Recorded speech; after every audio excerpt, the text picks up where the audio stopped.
Really excited for you to check out today's episode with Dan Oshinsky of Inbox Collective. He's truly one of the smartest guys in the newsletter space. He's been in newsletters since 2012. This is basically when nobody even knew what a newsletter was. He was 4 years before Morning Brew and The Hustle. So he truly knows his way around, one of the absolute experts. He consults with huge brands. He has tons of local media brands that he consults with, so he understands our space. He talks about how he wishes he could start a local media company, can't for an interesting reason, which you'll find out. His thoughts on sales and how to get in front of the bigger advertisers with the bigger budgets. His thoughts on niching down and how there's such a big play still for media brands, especially local media brands, via niching down. Is really great episode with Dan. He's a great guy, lots of good insights. So check it out. Couple takeaways for me first. Make sure you're on the newsletter list, which is free. Make sure you're in the Discord, the free Discord group. We'll be doing a office hours in the next week or two, probably once the holidays are over. And then if you need any help with consulting or want to launch a media brand and have me and my team work as your back end, let me know. We're here. Check out the website, localmediahq.com with a bunch of info, or reach out. All right, on to today's episode. Hey everyone, TJ Larkin here with the Local Media HQ show, and I am here today with Dan Oshinsky of Inbox Collective. He is one of the smartest people in the entire newsletter space, so I think you're going to love this episode. He's going to have a lot of great insights for us, coming from all aspects of the business, not just local, although he does have experience there too. So stoked to have you, Dan. Really appreciate it. Thanks for having me. It's going to be a lot of fun. Yeah, absolutely. So you want to give everyone a quick background on you and how you got to be such a leader in the newsletter space? So I've been in this space for a long time now. I was the head of newsletters at BuzzFeed for 5 years, ran newsletter strategy at The New Yorker, left in 2019, kind of by accident, actually. I had started a newsletter about newsletters. No longer exists. It's called Not a Newsletter. It was literally a Google Doc that I published once a month about what I was seeing in the newsletter space. There were lots of blogs about email marketing, but none about newsletters. So I launched that, did so well, and I started getting people saying, hey, we'd love to work with you. What would it look like to work with you? And ended up leaving the New Yorker to start this little business called Inbox Collective that I've been running since 2019, helping newsrooms, nonprofits, a lot of independent writers as well, writing newsletters with newsletter strategy, growth, deliverability, content strategy, monetization. Been doing that since 2019. And I also have a journalism background, went to the University of Missouri, go Tigers. First job out of college, for what it's worth, TV station in San Antonio, Texas, CBS station, KENS 5 TV, which now, of course, we didn't have it at the time, but now has a really lovely daily newsletter. Oh, do they? Okay. Interesting. Awesome. Well, yeah, I mean, clearly from what you just said, I mean, when did you, actually, I'm curious, when did you start? So you started at BuzzFeed. What was your first year of BuzzFeed doing newsletters? BuzzFeed, I started in December of 2012. So to the date that we're recording this, almost exactly 13 years to the day. Wow. So, I mean, it was really by accident. A lot of things have happened in my career by accident. I graduated Mizzou in 2009. I worked at this TV station, they were just launching a website for the first time. They'd had a website partnership, KENS 5 did, with the San Antonio Express News. The relationship broke off. The Express News got the website. Suddenly, in 2009, they had to launch a website. I was part of a team that was brought in to help them build out and create a local news website. And was there for a year, launched my own thing called Story.us, which no longer exists, xtry.us, which was a kind of a roving news project covering different communities. We were in Biloxi, Mississippi. We were in Springfield, Missouri. I got a fellowship back at Mizzou for a year. And then when I got to BuzzFeed, I had reached out to them because I was just kind of curious what they were doing. The students that I knew at Mizzou were obsessed with BuzzFeed. The people over the age of 24 that I knew did not know that BuzzFeed existed. And I had reached out to them. They were doing a lot of hiring. They were hiring for this long-form magazine editor position. So I'd reached out just to say basically like, what is this? What are you guys doing? And they had liked what I was building at the time, and they reached out to me and said, come up to New York, we should chat. We had a lovely series of conversations, and they said, we think you're smart. We do this a lot. We find smart people. We have no idea what you would do here, but come back to us in a week or two and pitch us on an idea, and let's listen. BuzzFeed was all about telling stories that we wanted people to share. So that really meant social media, but Jonah Peretti, who's the founder of BuzzFeed, he had this really interesting origin story way, way back in the day when chain email was a thing. He created one of the first viral chain emails around a series. Super interesting story if you want to look it up. It was about he got Nike, or he asked Nike to print a custom pair of Nikes with the word sweatshop at the bottom, and it caused all sorts of this back and forth with the Nike representatives about why they wouldn't let him print it, yada yada. Went into this viral email thread. So I've been thinking about this. Jonah's story involved email. Email is really the original source of sharing on the web. Thought it would be a good fit. Pitched them. They said, that's great. I showed up without any real idea of what it would look like to build out a newsletter strategy. And at the time, there were really only a couple of places. Politico had Playbook, which was a really popular newsletter that Mike Allen was writing. Daily Candy existed. The Skim had just launched. They were brand new. There weren't a ton of people building for email. And so it was fun because, well, at the time, there weren't really a lot of competitors, but there also weren't a lot of expectations. Email, even in 2012, we were thinking about this as maybe it's a tool of the past, maybe we're moving away towards social media. And what we discovered at BuzzFeed was, no, if you build really good original emails, you can grow an audience, you can build an audience, and down the road, you can monetize an audience. So I got my start at BuzzFeed, we built lots of products, and then moved on to the New Yorker, where the name of the game was really reader revenue. They had done a bunch of research and realized the number one way they turned casual readers into paying subscribers of the New Yorker is if they got them on the daily newsletter. And it was, I'm not going to say an afterthought, but it wasn't a focal point for them. They had never had someone running strategy for email. And so they looked at BuzzFeed and said, there's this guy over at BuzzFeed who's launched such prestigious newsletters as This Week in Cats, which was a real newsletter we had at BuzzFeed. They said, Yeah. that guy should run the strategy for the New Yorker. So much to my surprise, I ended up there. That's okay. That is definitely a wild story. But I mean, it's even if you just take the high level, like people generally think of, Morning Brew and the Hustle, like that's like the OGs. And it's like, no, you were 40 years before that. I So, yeah. remember having a lot of conversations with a lot of coffees with the Morning Brew guys when they were just getting started, and Alex and Austin, they would come by the New Yorker offices, we'd get coffee, and oh, it's this small. I mean, I remember meeting with the Skim team too when they were literally working out of an apartment in the West Village. And we had gotten coffee in the West Village. I said, how'd you pick this place? And they said, well, this is where we do our meetings because our apartment is upstairs. And that's what it was like back in the day, where there's just these small teams, a lot of people, not too far out of college, and so was I, frankly, at the time, who were building something, trying to grow something, and trying to figure out how you build a great email strategy back in the day. And now it's the landscape. It's so much more professional, and you have people like yourself who are coming into the space and really thinking a lot more strategically from the start about what does it look like to build a newsletter that is also a business or attached to a business? What are the different revenue streams? At the time, so many people were just trying to figure out, could you build an audience around email? Could you grow? And BuzzFeed, the first 2.5 years, we grew that thing from without any paid growth, 0 to more than 2 million subscribers across our list. The Skim was growing fast. Morning Brew grew quickly. Now the landscape it's so much more professional, so much more buttoned up. At the time, it felt a little bit more like the Wild West. Mm-hmm.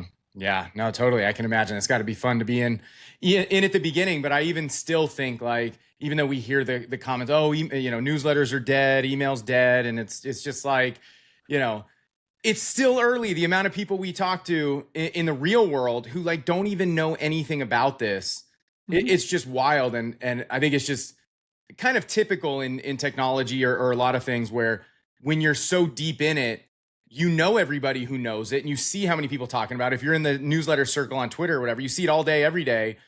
And so it's easy to feel like it's too late or and then you go out in the real world and it's like, oh yeah, people don't know anything about anything. I mean, I have seen it over and over again. If you had asked me in 2015 or so, 2016, what would the future of newsletters look like? I wouldn't have been predicting that there would be tons of people investing in oh, I'm going to launch my own thing in local communities, or I'm going to go independent. Certainly not people saying, well, we'll see folks leaving big outlets like CNN to Hmm. go build a business with newsletters at the center. That would have been impossible for me to predict at the time because, frankly, the tools at the time, if you wanted to go Yeah. independent in 2015, 2016, it would have been, well, you're on a tool like a MailChimp or Tiny Letter, Hmm. things like Beehive, like Substack, like Ghost were not around in the same way. Tools like Kit were in their infancy.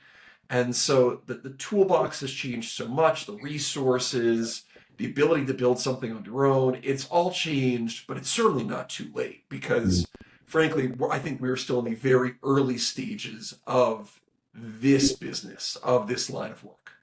No, I think you're spot on. It actually leads me to kind of um, the idea of, okay, we're early, we're early specifically, or at least this is my perspective. You tell me how you think about this. Two niches, right? Like, again, can you Yes. build the morning brew today, or AI, the rundown for AI? Like, I do agree that those are saturated, right? It'd probably be very difficult to do that. So the play in general, high level, is to find your niche where you can be the expert in something, relatively small, but would be massive for you as a creator, where you couldn't build a 30-person team off of it. So like for, say, a VC or something like that, that it's too small of an opportunity. But for you, it's great. Like, you can make really good money running your own, media company. So is that kind of in line with what Oh, you're it thinking? very much aligns with what I'm Okay. seeing. One of my Yeah. favorite examples was there was a moment in time over the course of maybe a year or so where we had Morning Brew was doing really well. Then up in Canada, a newsletter called The Peak launched. The Peak is Morning Brew, but for Canada. If you read it, it looks like Morning Brew, same style, same format, same ad structure, very similar model. Morning Brew, but for Canada.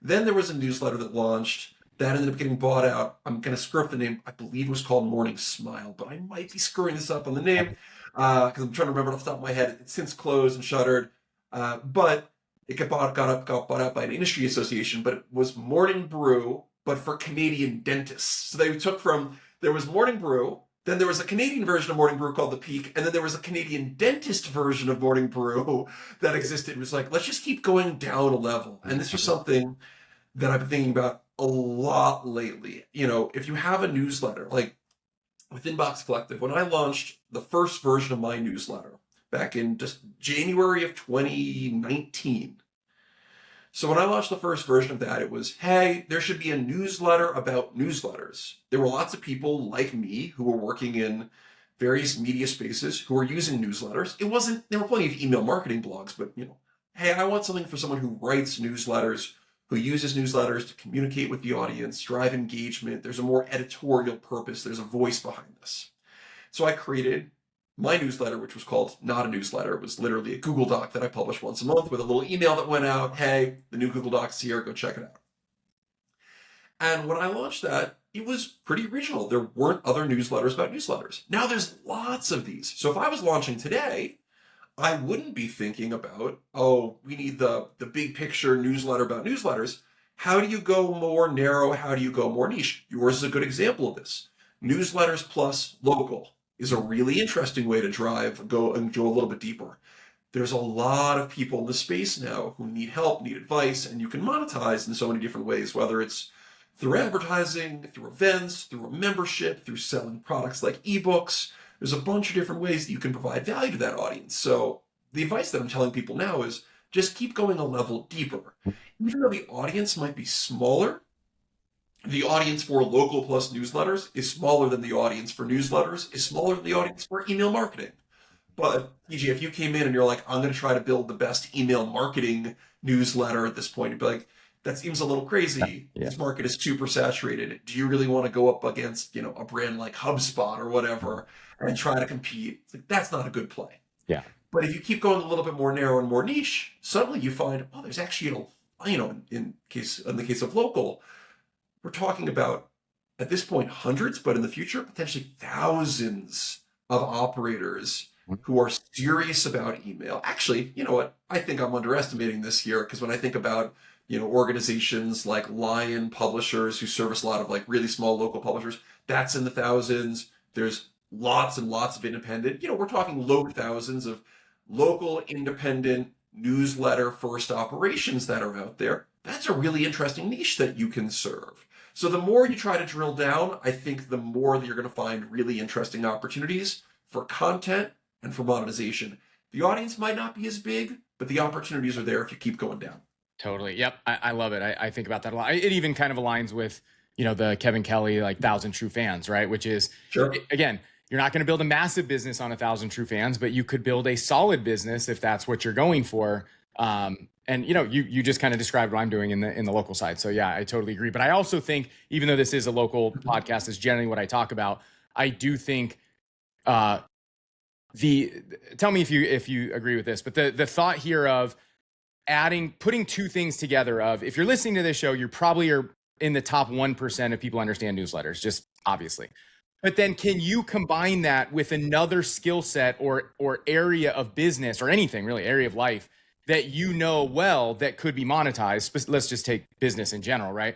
Like, again, you kind of use it, right? It's like you're a dentist, or any sort of business. If you combine your knowledge of newsletters slash doing a small media company with your knowledge of the accounting space or being an insurance adjuster or any of these things, and build a media company, because you're probably the only person who knows both of those things, right? And I just think there's a big play there for people to be thinking about, what area of expertise do I have well, a lot of people have areas of expertise in dentistry or insurance adjusting, but you'd be the only one who also understands media and newsletters, and then you can build a media company off of that. Well, I mean, so if you think beyond the newsletter space, look at, I'll transition for a second to politics.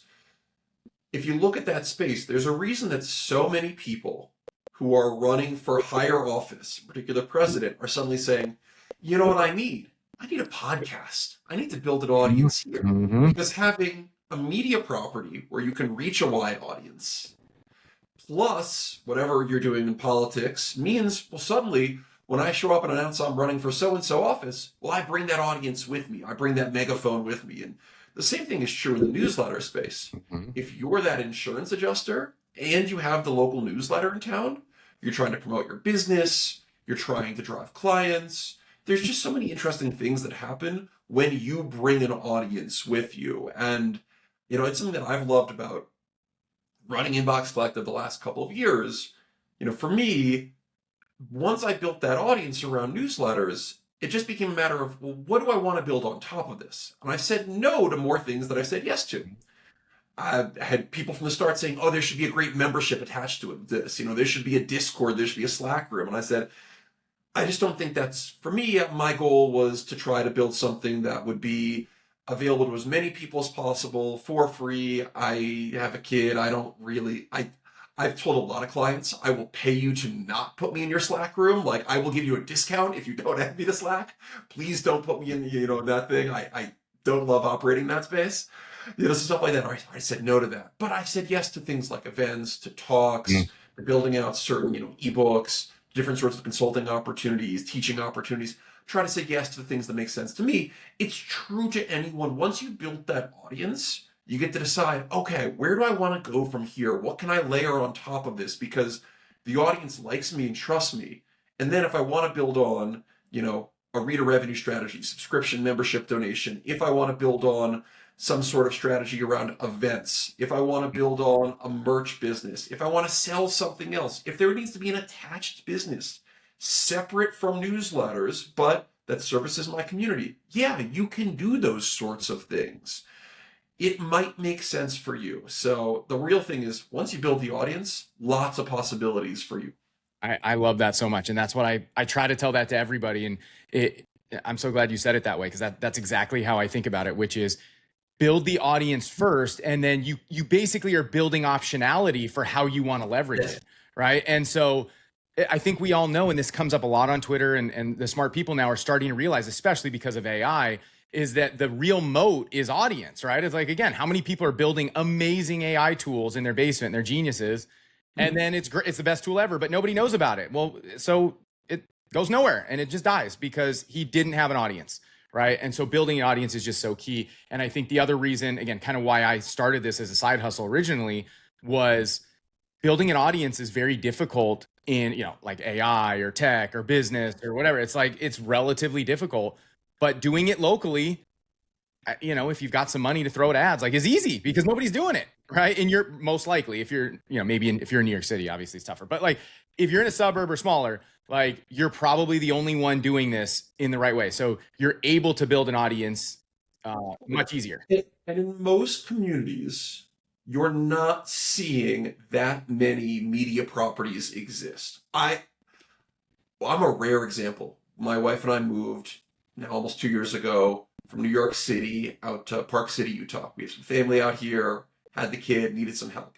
One of the first things that came to mind was, oh, I should launch some sort of local newsletter, serve the community.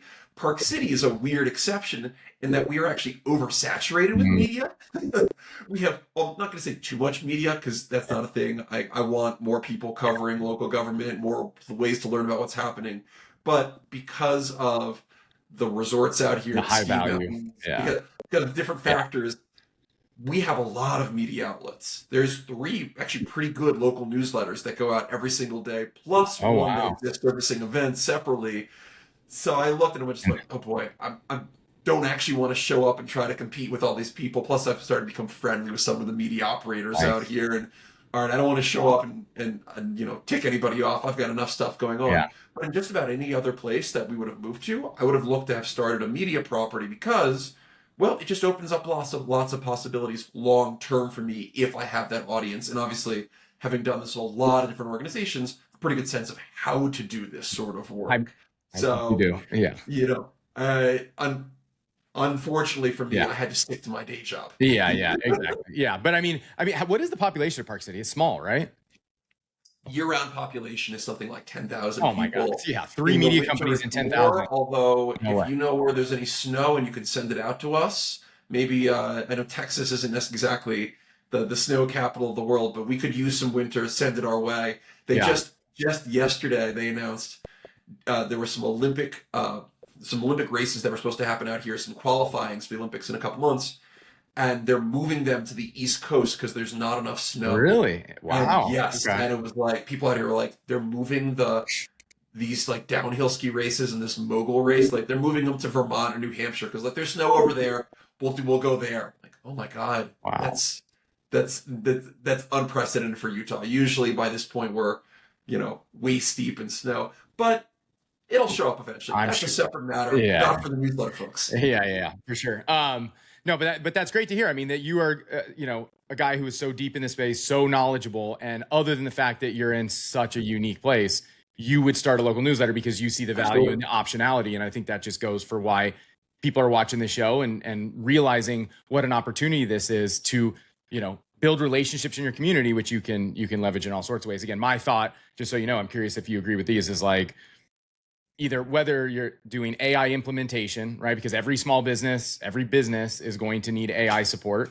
So this is the way to build the relationships with the business. So instead of walking in cold, you build a brand that they become aware of. You can offer them free ad. You can do things and then say, yeah, I use AI. I'm good at AI here. So that's one. And then of course, digital marketing, because you're offering ads to people. And when you're talking about ads, what else are you doing for your marketing? And a lot of them just kind of stumble. I don't know. Well, let me handle your meta ads. Let me handle your SEO, So those are, to me, the kind of 2 low hanging fruit values. But I think there's so many others that people can go after that are just very specific to them. It makes a lot of sense. Once you've built that audience, it opens lots of different doors for you, which is really, really exciting. Those could be physical businesses that exist within your community. That would make a lot of sense. They could be marketing or digital businesses as well. There are certainly going to be opportunities for you. Once you've shown that you can build an audience, drive people to events, you can drive results, well, it becomes a lot easier to go to local businesses and say, hey, we could be a partner with you. There could be a good example of this. Work with a team in a really small town up in British Columbia called Energetic City. They're in, Fort St. John, Canada, way up in British Columbia.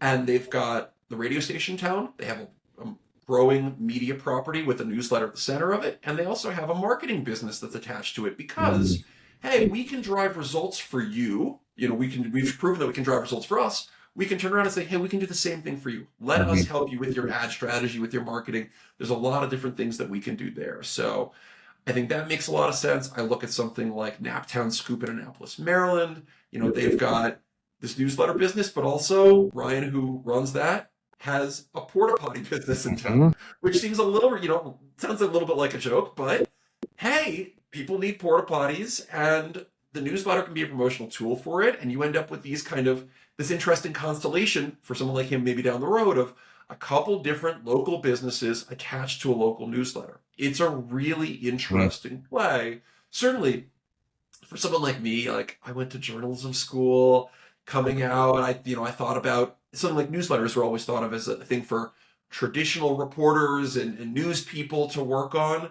But the truth of the matter is, in a local situation in particular, if I can do a good job of helping you stay informed about what's happening in the community, events, big news you need to know, if I can serve you, you don't have to be someone who went to, a J school like me to do that Mhm. job. If you do a good job of covering the community, you're independent, you're fair, you do a good job of serving the community and providing the access to the information, events, resources they need. Anyone can do that sort of thing if you're curious, if you're smart, and if you work hard at it. So I think the bar, of course, to getting into these 10 years ago to launch, to say, oh, I'm going to launch a media, someone like you, I'm going to launch a media property. Well, goodness, are you going to know how you're going to might have to know how to code? You're going to have to do all this different work. And now it's like, well, I'm going to launch on a platform like a Beehive, like a Substack, like a Ghost. I'm going to go out there. A lot of the tools are built in to sell ads, to monetize, to sell subscriptions. Oh, I want to launch an events business on top of this. All right, well, like it's pretty easy to connect the dots between these tools without needing to code at That's right. all, without needing to be a developer. So the bar to entry is a lot lower. And when you lower that bar, that's a really good thing because people get to raise their hands and go, hey, I live in this community. I'm really curious and want a thing that I can read every day, every week that's going to serve me and help me be more informed about my community. I could launch that thing. I don't need to wait for, some big media property to come in. I don't need to wait for, a fleet of journalists to show up and say that I could be that person who shows up and starts this thing, which is Mhm. really exciting. It really is, absolutely 100%. Um, well, tell me what you think. So I think we've kind of established. I mean, the fact that it's easier than ever in terms of the tools, which is great. It's a smart play for an entrepreneurial type of person because the bar is low and the value can be high, Absolutely. especially in other ways in terms of building businesses on the back end. But let's maybe go to what most people are thinking of, especially in the short run, of selling ads. So most Mhm. of the people doing, like me, and is including me, I'm very transparent about this, that I struggle with selling ads. And I know most people watching this probably are not doing as well as they want, if very well at all. And yet at the same time, we see maybe let's just call it, just speaking very broadly, the legacy local media that Yep. may have like less engagement or whatnot, yet they're able to sell ads. Again, I'm sure it's still difficult for them, but they're able to sell Yeah. 6 figures of ads, maybe even seven, depending on where they are, how big they are. And so I guess if what advice would you have or thoughts that you have on why they're so successful and your average entrepreneur isn't, or just any ideas or strategies that regular entrepreneurs just aren't doing or aren't thinking about on how to sell ads in their communities? It's a great question. The difference between the legacy players and the independent players is just relationships. That's Okay. really all it is. If you're a legacy player, you've been in the space for decades, you know the people in town, you have those relationships, they know you, they've read you, they trust you. If you're independent, the challenge is just how do you build those relationships? Mhm. A couple pieces of advice that I've given a number of my local teams. One is start by just building out a giant spreadsheet of everyone you see advertising anywhere. If you hear them on local radio, if you see them in the local newspaper, maybe there's, whether there's a physical newspaper that's around town or a lot of places like a Park City, there's various like alt weeklies and things. Great. See who's advertising in those sorts of places. See who's advertising in transit, like bus stops or train stations around town. See who's advertising on billboards. If you see someone advertise anywhere, it means they've got a budget and there's someone who's buying those ads for them. So you start with those folks around town, and then you start to make a list of the people that you don't see advertising around the community. Hey, you know what? In particular, I think one of the big opportunities for a lot of local newsletters. Think about the places that are maybe a little bit too small for those larger outlets. The kind of places that say, I can't buy a billboard in town. It's way too expensive for me. I don't have the money to advertise in, big ads in this daily newspaper because the ads are too expensive for me. Those places tend to be places like bars and restaurants, things like yoga studios or fitness places, theaters, the arts and cultural venues, places that they're trying to get people out to their business. And in many cases, like a yoga studio is a great example of this. The yoga studio here in town, you show up, they say, hey, do you want to buy a 10-pack of classes? 10-pack of classes cost whatever it is, $250 or whatever, $25 a class. Those are places that if you ask them, hey, what is the value of one new customer? They're going to tell you it's often in the hundreds of dollars per year because, I show up, I like your yoga studio, I'm going to buy a 10-pack. Well, that's $250 in revenue right there. The dry cleaner. I think more local places should look at places like that and go, I don't change dry cleaners every day. Well, I find a dry cleaner that I like. I came out here, I asked around. A friend said, go to this place. I showed up. I've been working with them for 2 years now. I send them a lot of business every single year. Yeah. And so once you get a dry cleaner, you stick with them. A customer like me is worth hundreds, in some cases, thousands of dollars a year to them. So you start saying, hey, I'm not seeing that dry cleaner advertising around town, but they definitely need to bring in new business. They're also probably the kind of place that doesn't have real marketing strategy. Let's go to them and build a relationship and see if we can prove out the use case. So you look at places like them, you look at places like real estate agents. That's why Park City has such a big, part of the reason Park City has such a big media presence is people are selling $4 million homes, $12 million homes, and those real estate agents know what the commissions are, and they go, That's worth it. we got to figure out ways to get the news out about our real estate sales. So you build a list of people who are advertising, you build a list of people who are not as well, that you think have some of those interesting recurring revenue streams, and you go to them and say, we'd love to figure out a way to work together. Let's figure out a way to prove that we can drive value for you. And maybe it's small. Maybe you're giving some ads away for free at the start, or you're discounting heavily at the start, but you're proving out that use case. A lot of this is, going door to door, building relationships. If you live in the community too, show up at people's doors, shake hands, meet people, invite them out to coffee, work to build those relationships. The great thing too is once you've done some of this, you start to meet people. If you drive results for them, you can always say, hey, is there anybody else that you think I should talk to in town? Oh, so-and-so is great. I mean, I think about here in Park City, now a friend of ours, but she runs a local pie shop. If you're coming to Park City, Utah, Auntie M's is the best pie shop in town, and Emily, who runs it, is a delight. She's also on the Chamber of Commerce in town. And so when you become friendly with somebody like that, and I do because we show up and buy a lot of pie, much to my wife's chagrin and my waistline's ultimate demise. But the pie is really good, so I'm going to keep getting it.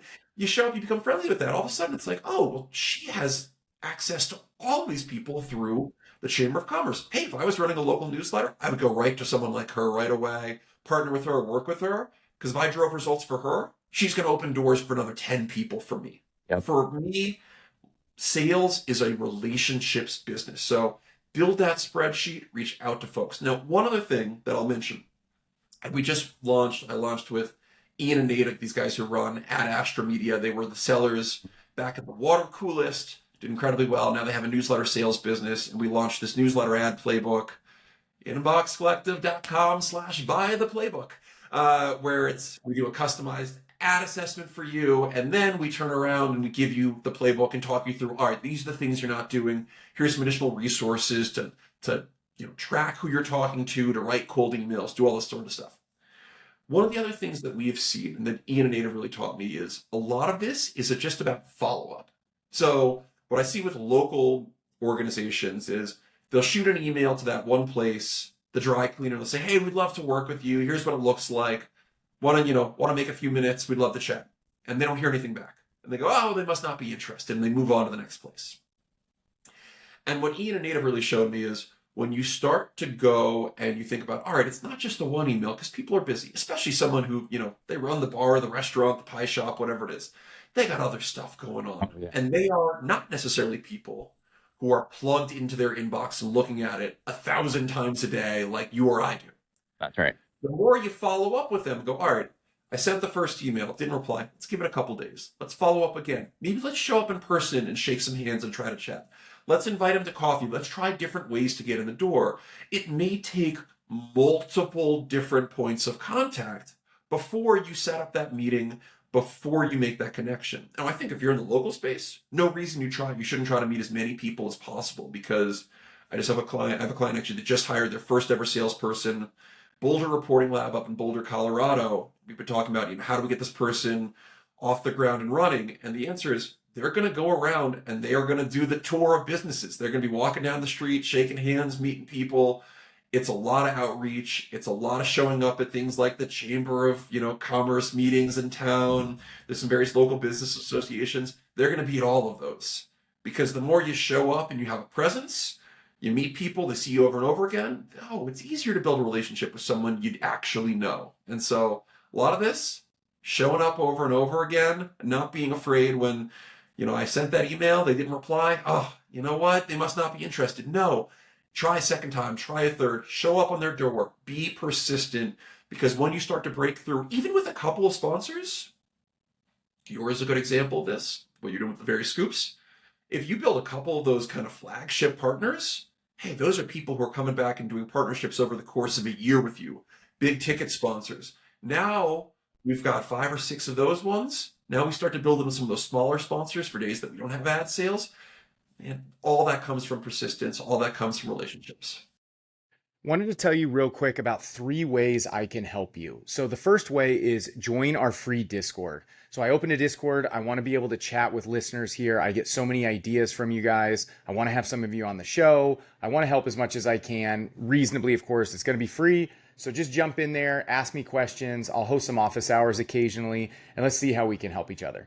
Number 2 is our software that we built called Local Newsletter OS. It's what we're using to help us streamline all of our processes. Creating a local newsletter is complex on the internet, going to so many different sites, using AI tools.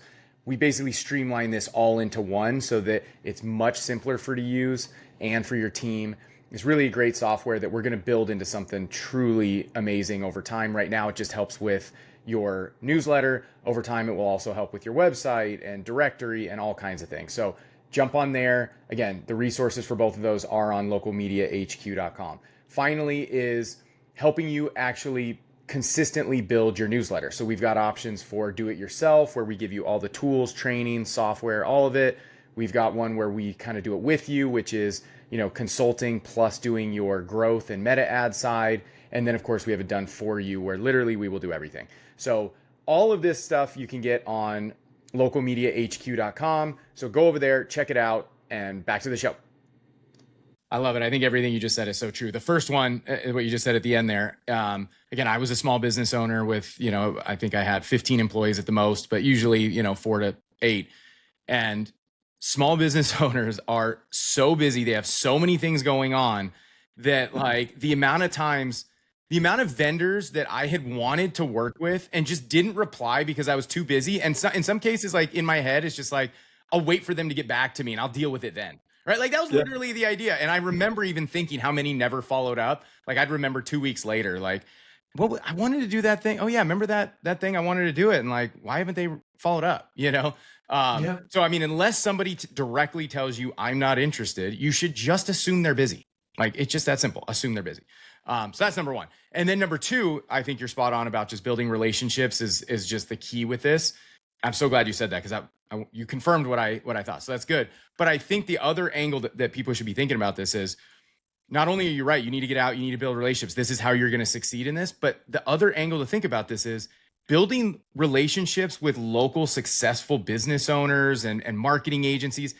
That's just a great thing to do in life in general. Like you want to be connected with these people. So you're really winning twice. You're helping your business directly get advertised, but you're also just building valuable relationships in your community that could pay off outside of just ad sales. Absolutely. Yeah. So much of this is just integrating yourself into the community Hmm. and showing up over and over again, being helpful, being useful. The great thing too is, let's say I show up at the door of that local dry cleaner and I say, "Hey, I'm Dan. I'm launching. We decided to go into business together. I'm going to launch the Park City Scoop. You know what? Screw it. There's 1,000 media properties, but I'm going to launch out here." I go to that dry cleaner and they say, "We're not that interested." I say, "You know what? I appreciate it. It may not be the right time. That's all right. Would it be all right if I added you to the list? I'd love you to see what we're doing." And they say, "Yeah, that's fine. Here's our card. Add us to your newsletter list. No worries." I put them on the email list. I send that follow-up note. "Thanks so much for meeting. Here's my newsletter. Check it out. I think you'd love it." I might follow up again in a couple weeks and say, "Hey, What'd you think? I know we added you to the email list. Maybe I peek into, my ESP's data and I see, hey, they've actually opened a couple of newsletters. Hey, I just wanted to follow up. What do you think of the newsletter so far? How are we doing? You run a local business. I want to make sure I'm serving people like you. I'd love your feedback. Maybe we trade some emails. I'm not necessarily selling them on anything. I'm just starting the conversation." Mhm. So much of this is just being top of mind Yeah. so that maybe they're not ready today to market with me. They're not ready to spend with me today. But in a couple months, a friend of theirs, they had a conversation with another dry cleaner in another city, and they went, "Oh, we had this great result from this ad campaign, and you should really think about marketing yourself." And they go, "Shoot, where should we spend our money?" "Oh, that Dan fellow came in. I like his Mm-hmm. newsletter. Kind of like what they've been doing. We should reach back out." I can't tell you how many times in the consulting space I have met somebody, had a conversation with somebody, met them at a conference, met them at an event, and they don't work with me right away. They don't work with me today, tomorrow, a year from now. I've had cases where 2 or 3 years after I met someone, you stay in touch, they're on your newsletter list. What's great about the newsletter is you're showing up in their inbox all the time and providing value. So even if I'm not talking with them, I'm still showing up. Yep. They're getting my email. "Oh, Dan sent me that thing. I like what he sent me. That's great." Those people are the folks who turn around a couple years later and go, "Hey, we've been meaning to work with you for a long time. We think now is actually the right time." So show up, building a network, man, you are never going to go wrong with that. And the great thing about a newsletter is it just puts you immediately especially for a local community, it puts you at the center of these important conversations right away. You become uh, uh, someone who I've worked with for a long time, actually just retired after running the local newspaper up in the Berkshires. Fred Ruppberg, who was the publisher of the Berkshire Eagle, always used to say, I think of the Eagle as the town square. It's the place that people go to meet and learn. And when you build that community, man, there's so many interesting things that happen as a result of that because you're creating that digital meeting place for people to go and learn and connect.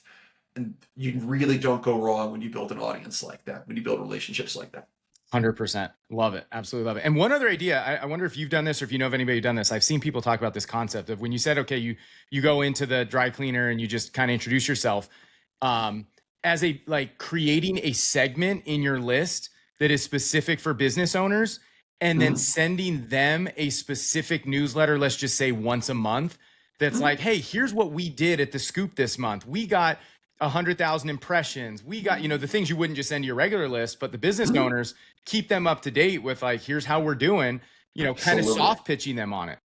I have teams that do that for an ad sales perspective. Hey, these are people that are leads. We're going to stay in touch. We're going to share some case studies, Yeah. share some results.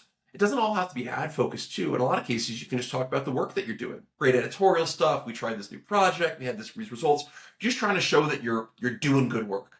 I also have teams that do that with people that they're trying to either convert to paying subscribers or members or donors, or who are already paying subscribers, donors, or members.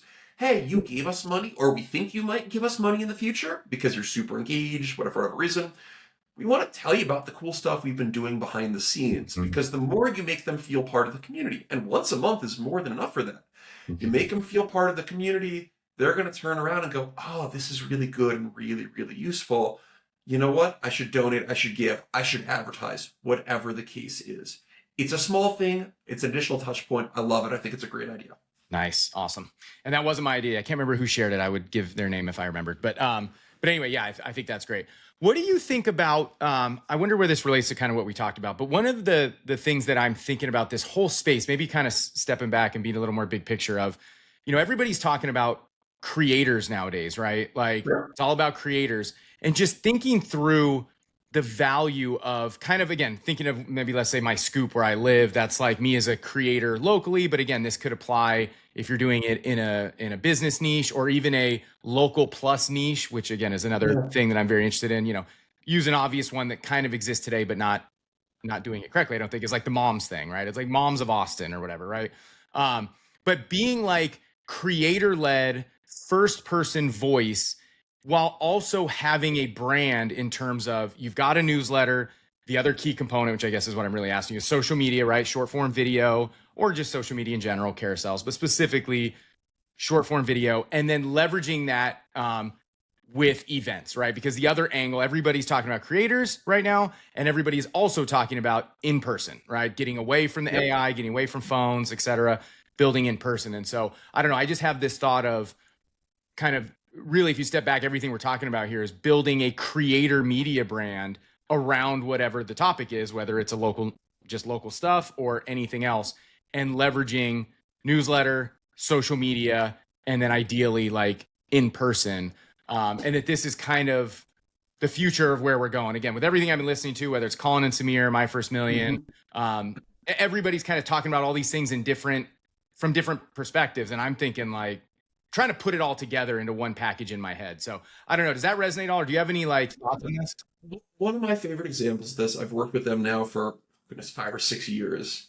The Charlotte Ledger. Tony Messia, who started it, he worked at the newspaper in town, the Charlotte Observer, left to create this business publication. Launches on Substack. It just starts as a newsletter. It's basically a one-person thing. Then he starts to hire a little bit and get some help.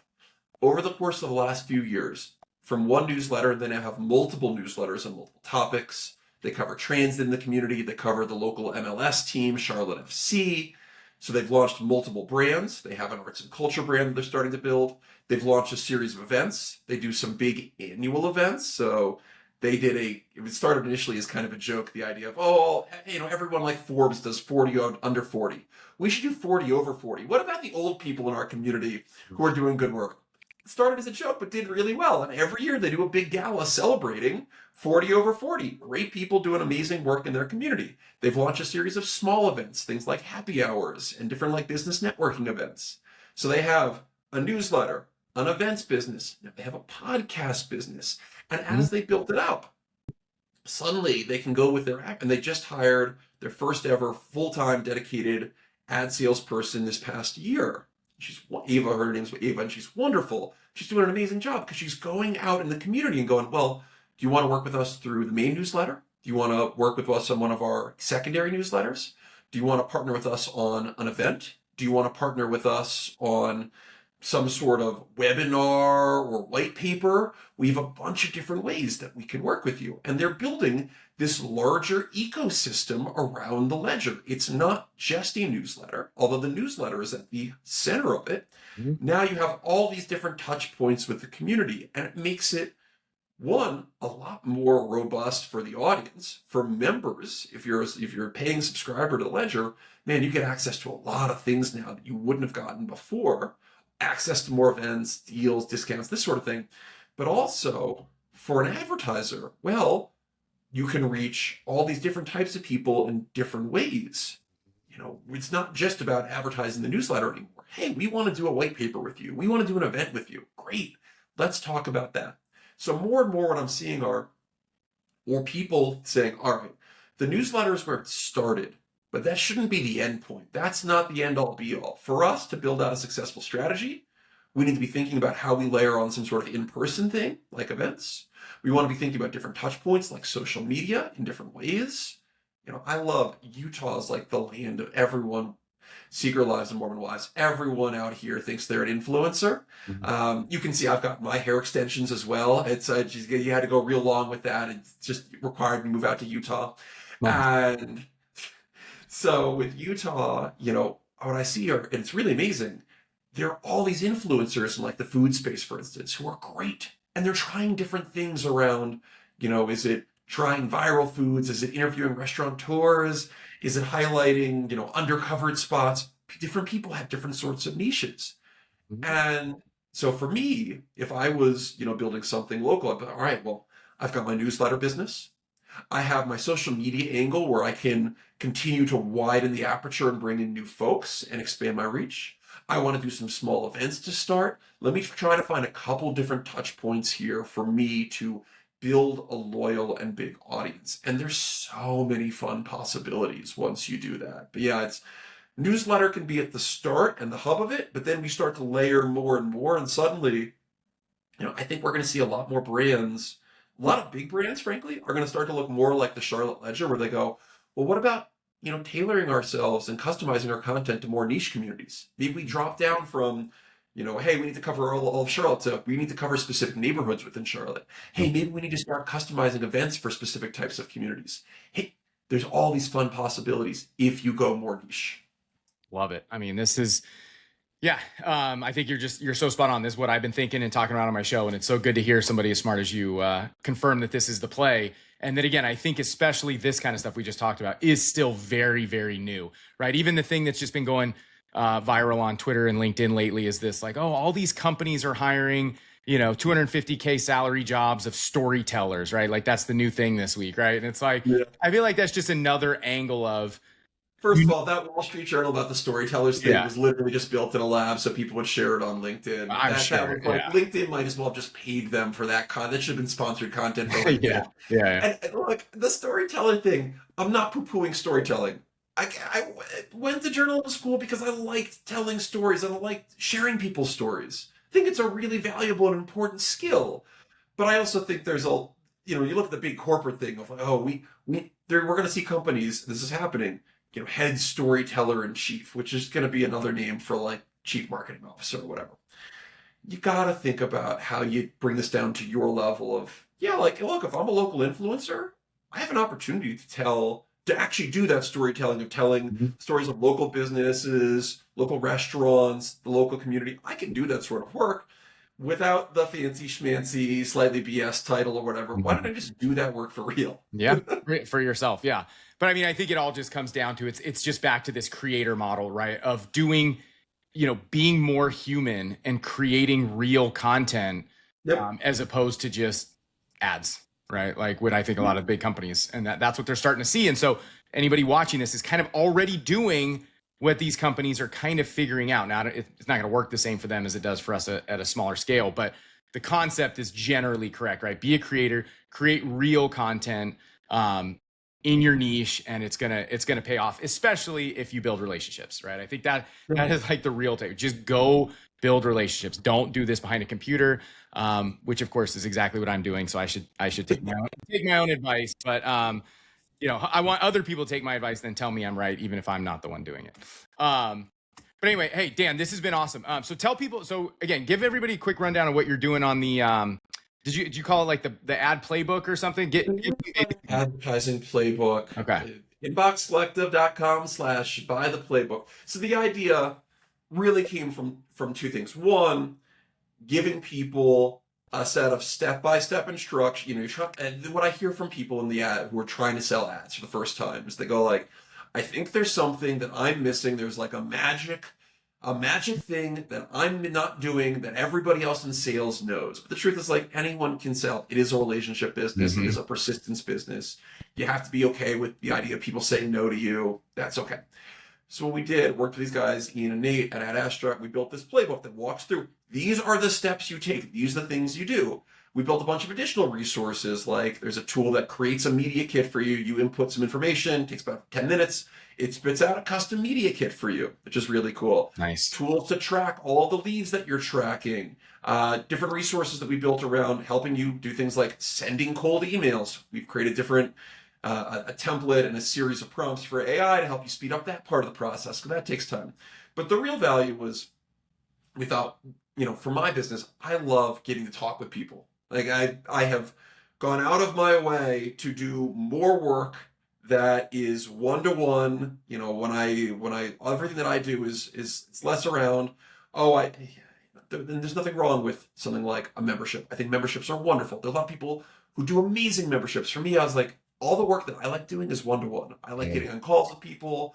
I love one of my favorite examples. I've been working with them for a couple of years. His name's Rob Gerwit. He runs an amazing local newsletter called Daybreak, based up in the Upper Valley of New Hampshire and Vermont. Okay. Wonderful newsletter. And I met Rob 6 years ago when this thing was a little side project. And he's grown that thing from a little side project into a six-figure revenue stream where we're starting to have conversations around, he can hire, he could grow. What does this thing look like down the road as being a bigger media property? And it's been so fun to get the chance to talk and work with somebody, seeing their and help them through that trajectory of I went from nothing and no ad sales to now, hey, ad sales can be a six-figure business for me. It's really fun. So the idea with the playbook was, look, I don't have time for every single person who has newsletters, but can we do a little bit of a customized ad assessment? So you buy the playbook, you submit some information about what's working, what isn't with your sales strategy. You send us your media kit, a bunch of details about your audience. Nate, Ian, and I look at that and come back and we say, all right, here's what's working, here's what isn't, here's where the opportunities are. This is where you're leaving money on the table. So it's a little bit of a hybrid of, what does it look like to have like the traditional kind of ebook with resources, but also a more customized consulting kind of opportunity that we can do asynchronously. And so that's been a lot of fun. So if you're interested and want to figure out how to unlock the next $10,000, $25,000 in ad revenue, check out the playbook. Awesome. No, that sounds great. Everyone should check it out. We'll put the link at the top of the YouTube. Perfect. Well, thanks so much, Dan. Where can everyone find you? So I know they should subscribe. Is it Inbox Collective? Inboxcollective.com for the newsletter. Inboxcollective.com. You can go there, sign up, and we send you emails. Next in 2026, we're going to switching up the cadence. By the way, this is one more piece of advice I give to anybody. Be willing to change it up. I used to publish monthly, adjusted, went weekly. I've been looking at the data over the last couple months, and the numbers are really clear for a newsletter about newsletters like mine. People like the deep dives, they like the case studies, they like it when I go into detail about here's how to do X, Y, and Z. And so shifting the strategy next year, going twice a month so we can do more of those sorts of deep dives and make sure that when I show up in your inbox, you go, holy crap, this is going to be good. This is going to be something that I got to make time for. So yeah, inboxcollective.com, sign up and get me in your inbox. Awesome. Yeah, definitely recommend everybody do that. I get it. It's awesome. I share a lot of your stuff in my newsletter. Thank you. I appreciate it. Yeah, absolutely. Well, thanks so much for doing this, Dan. It's been great. Appreciate it. Have a good one. All right. See ya.